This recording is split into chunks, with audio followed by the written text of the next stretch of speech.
Depuis quelque temps, les photomontages de grands joueurs se multiplient sur leurs réseaux sociaux sous les couleurs de Newcastle United.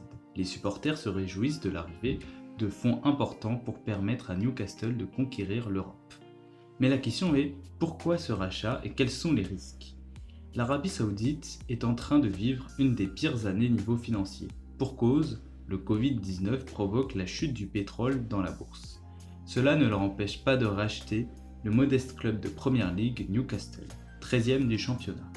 Ils veulent se redonner une image plus saine de ce que pensent les gens grâce au sport, ici le football. Excellent choix car c'est un des sports les plus regardés du monde. Les Saoudiens cherchent à suivre l'exemple de leurs voisins des Émirats arabes unis avec Manchester City. Racheté en 2008 par le Cheikh Mansour, le club anglais a gagné 11 trophées sur les 9 dernières saisons. Un super bilan. Le Cheikh Mansour a ramené des stars dans son club comme Agüero ou Sterling. Les Saoudiens veulent aussi reproduire le succès du Qatar au PSG, qui ont eux aussi ramené des stars comme Neymar et Mbappé.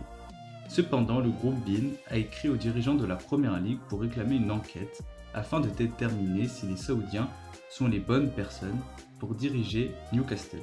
BeIN rappelle que l'Arabie Saoudite a mis en place depuis 2017 sous le nom de BeOutQ une diffusion pirate reprenant les images des 10 chaînes sportives du groupe qatari pour les retransmettre dans les pays du monde arabe via satellite.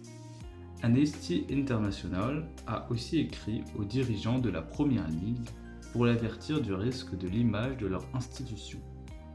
En effet, l'Arabie Saoudite est connue pour ne pas respecter les droits de l'homme et de la femme. J'espère que cette vidéo vous a plu sur Newcastle et on se dit à la prochaine. N'hésitez pas à vous abonner, à liker et partager.